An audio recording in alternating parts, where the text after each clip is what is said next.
Hi, welcome to the Cake Adjacent Podcast, a once-a-week update on all things food, family, community, gardening, whatever.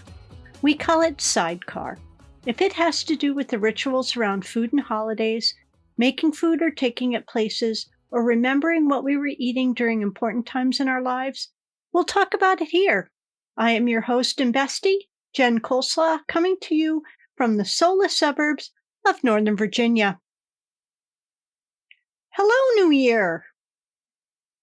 I will refrain from all the happy, slappy, hippy, dippy sentiments of New Year, New You bullshit and just acknowledge that I am now writing 2023 as a date and using a new paper monthly journal for the year. I put up one calendar on the wall, but the one in the bedroom is still on December, and I fear that the one in my office is still on November. And if you could see me right now, you would see that I am totally making a cringy face right now. I had a visit to Connecticut last week, and it reminded me of almost 75 years ago, the first Christmas when my parents divorced, and instead of going home from college to my mother's, I went straight to my sister Catherine's, and she had put up a little Christmas tree in my room. And for a while, that was home for Christmas for quite a few years.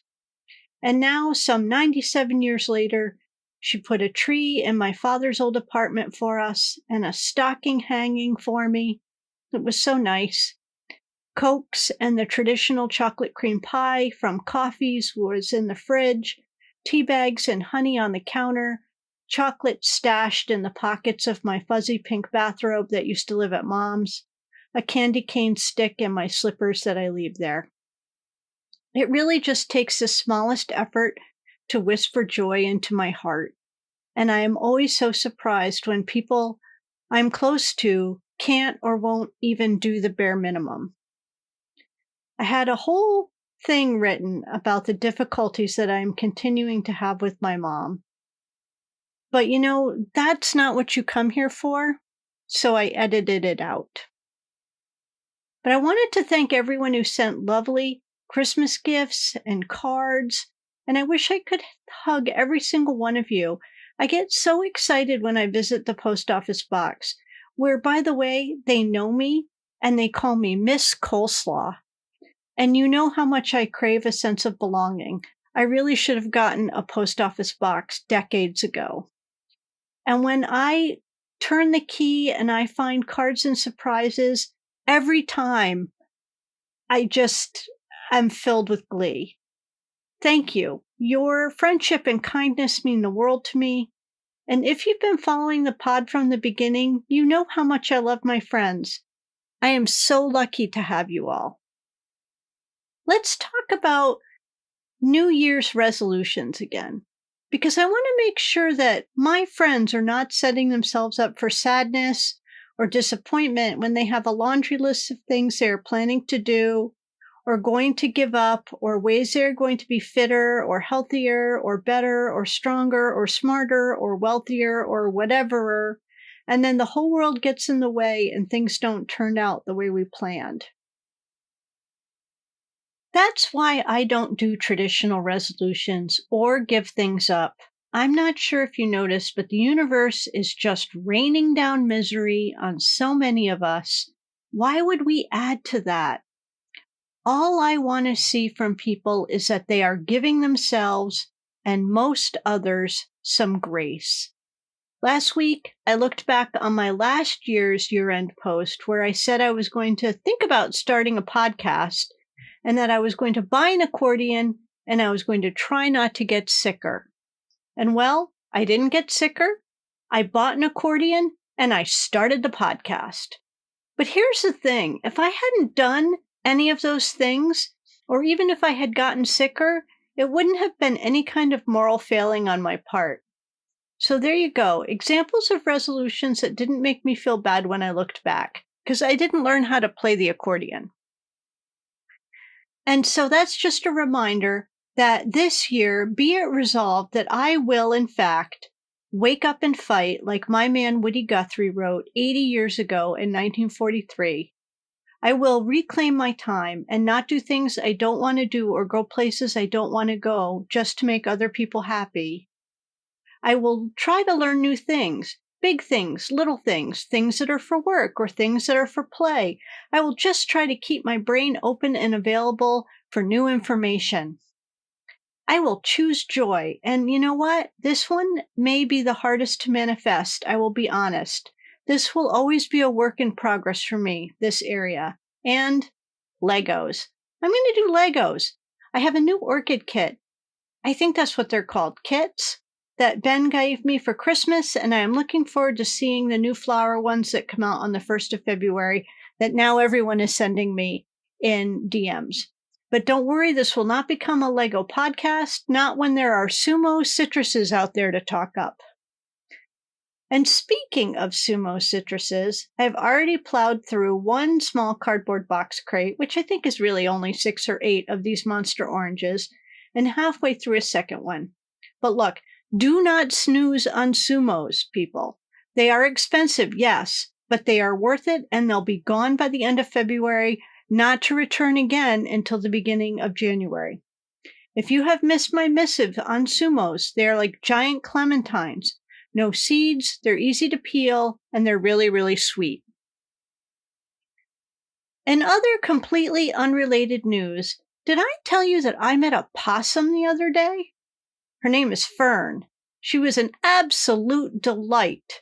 It was really the highlight of my week, and I'm pretty sure it might already be the highlight of the year. Sister Helen needed to have a tooth pulled. She must have gotten it caught on something or someone when she was off doing one of her mercenary-type jobs, because when we got home from Connecticut, one of her bottom fangs was just sticking out of her face like one of those weird deep-sea underwater fishes with the goofy underbites. Anywho, I dropped her off at the animal hospital this past week, and when I went to pick her up, there was Fern, who lives with Jess, the tech manager at the hospital, who is also a wildlife rehabber. Fern, who is considered a geriatric possum at 2 years old, and that kind of breaks my heart, has a condition that makes her unable to be released into the wild, so she's been living as a pet possum. And I fell in love with her. I love meeting new animals so much. This week alone, I met the most beautiful Maine Coon cat. He was unusually colored. He was, I think they would call him a blue color. So he was gray and dark gray and white. And he was almost 8 months old, and his size was almost as big as Waffles. And that cat was so anxious while he was waiting for his neuter that I ended up sitting with him in the cat room at the animal hospital, just holding his giant furry paw to calm him down. And plus, I got to meet Fern the possum, and then I met Penny, an absolutely soft and curly Irish doodle puppy. And yes, I know, a little on the nose with the name there. And a golden retriever named Silas, who yesterday was supposed to take his therapy dog test, and I hope he passes because I would totally hire him to be my therapist. So between meeting all of these animals and decompressing from the holidays and all of the travel, and of course the epic train wreck that I could not stop watching in Washington, D.C., it was a very full week. I still haven't sent out New Year's cards, Christmas gift boxes that have to be put in the mail, or any of the calendars that I made for people. I did order the big envelopes for them, so I am getting closer to that, and I have the stamps. I just need to do it. But I really need an assistant. Having been an assistant, I know how valuable they are, and I'm finding I cannot do all of the jobs that I am currently doing without some support, so I have to figure that out somehow. The job that actually pays the bills is going to get very busy in the next 2 months as the legislative session starts up next week. And oh boy, I have seen some of the pieces of legislation these wackadoos have submitted already. So we all have our work cut out for us. But terrible legislation is job security for me. So I guess I really shouldn't complain.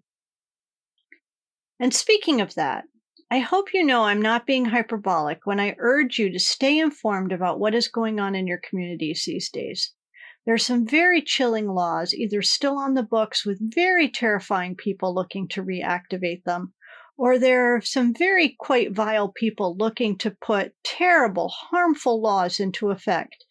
But the only way they can do that is when good, regular people are not paying attention. And I know it sucks that we pay taxes and we elect people to do this work and represent our belief system or what we want so that we can do the jobs that we get paid to do, circle of life and all that. But the truth is that we need to be ever vigilant and we need to be prepared to rise up to meet those who would further oppress vulnerable members of society.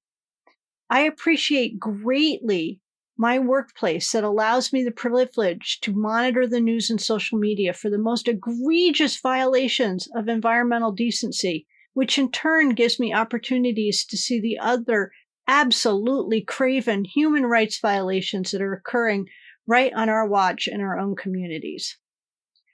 And look, I know it is not easy to consume the enormity of everyday misery on the socials and in the media, but please pay attention and make sure at the very least you have the email and phone number of all of the people who represent you at every level of local, state, and federal government. I'm always taken aback and frankly horrified when people call my workplace to complain about something in the community. And the first question I have is, did you call your elected official who represents your district? And they have no idea who that is. I work in a 2-person environmental nonprofit in a region of over 3 million people covering 4,400 square miles, and I can guarantee you that I have no way of fixing this problem, is what I tell them, while I am looking up who their representative is in whatever county they're in or in the state. But your first line of defense for anything is always going to be the person who is elected to do this work in your community, and here's their number.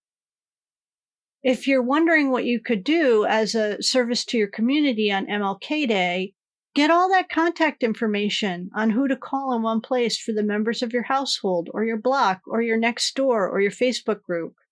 It's just a thought. And as a bit of an aside, corporate groups will often call my workplace and want to do a community service event for 2 or 3 hours, usually a cleanup in an already pristine park in the middle of winter for Martin Luther King Day of Service. And I will usually suggest that they try to do something a little more sustainable, like start recycling in their office building or advocate for reusable bags at the farmer's market, or any number of things, and that usually goes over quite poorly because real advocacy and change is rarely a once-a-year photo opportunity. So don't be one of those companies that's just looking to put something in the annual report with a bunch of worker bees wearing matching neon yellow t-shirts holding trash bags. Okay, I think that's enough of that for one podcast. Shall we move on to the food holidays for the week? I figured you'd agree. I missed some real goodies this past week, and I apologize for that. It was Cream Puff Day, Brandy Alexander Day, Spaghetti Day, Whipped Cream Day, Chocolate Covered Cherries Day. I can't believe I forgot that one. I think we should celebrate that one again on Valentine's Day. So you can do all of those things next week too. Just slot them in at lunch or something.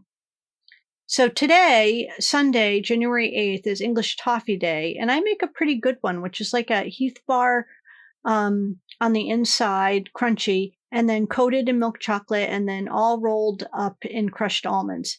However, I have been informed that while we call that English toffee, it is really actually called butter crunch, but it is close enough for our purposes.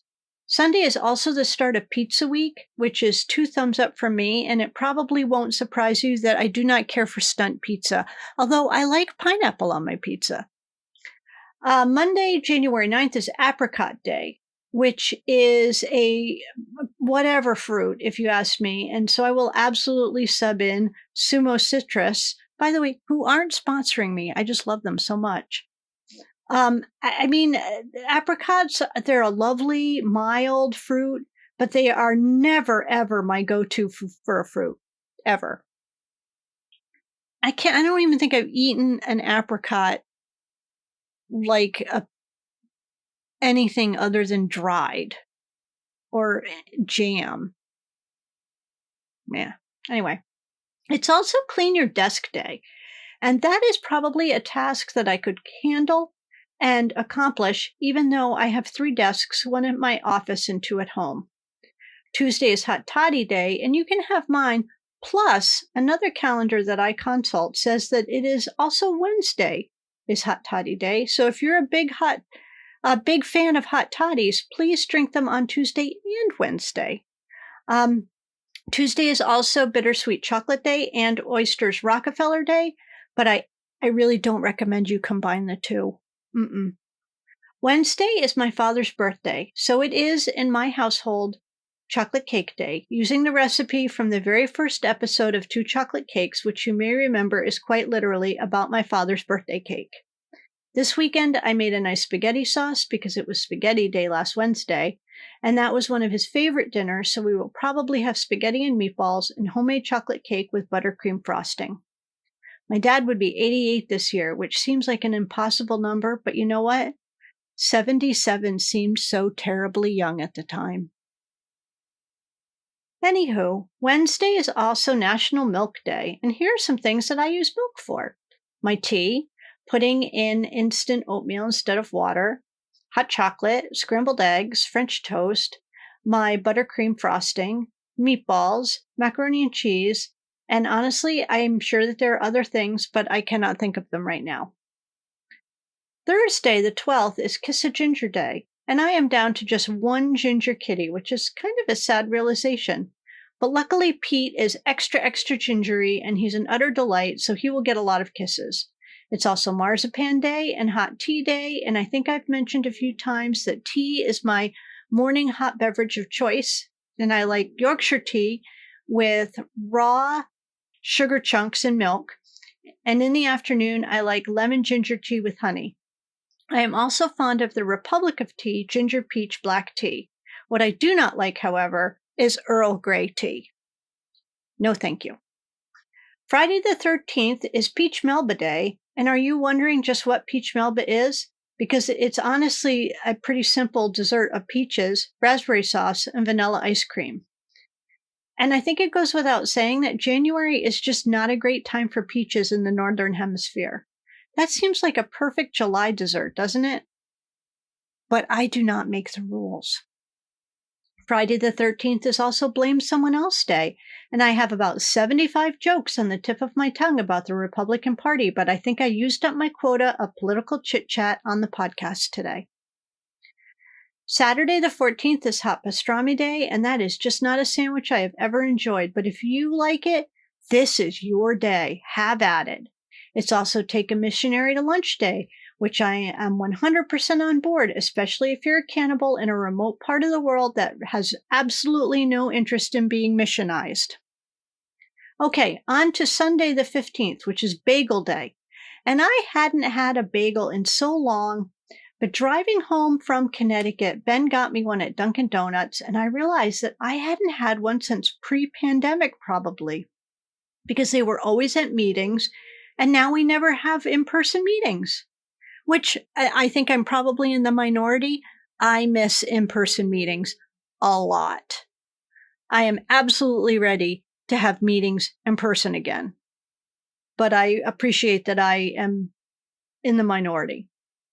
Anyway, I think it was my first bagel in almost 3 years, which just about blew my mind, and for a plain old generic bagel with cream cheese, it was absolutely delicious. And finally, it is Fresh Squeezed Juice Day. And you know what? Wegmans used to have fresh squeezed orange juice in their stores, and I would get a quart of it every week, and it was so good. And now they just have something called cold pressed, which for all I know is somehow the same thing, but just a trendier name, but it absolutely doesn't taste the same. So I don't know if it was COVID that ran the fresh squeeze station out of the stores, but I miss it. I have now switched over to simply limeade instead of orange juice to mix in with my seltzer as my evening quote-unquote cocktail. So, there are your food holidays for the week. Please do celebrate my dad's birthday on Wednesday with me by doing something he would love or something he'd love for you to do, like have coffee with your friends, take a nice nap in the middle of the day, make some plant lists for spring, and look at all the seed catalogs. Work on something crafty. He liked to build modeled ships, but I think that Lego would probably work perfectly for this, or puzzles, maybe. Do some bird watching, pet some kitties, and go to bed early. Do not forget to rate and recommend the podcast to all your friends and colleagues and the people in your Paint and Pints group and your hot yoga group and your dog park group. I will see you next week, but until then, remember, if you stay ready, you don't have to get ready. That the days are already getting longer. In just over a month or so, it'll still be light at 6 p.m. And if you keep a green bough in your heart, the singing bird will come. Love you.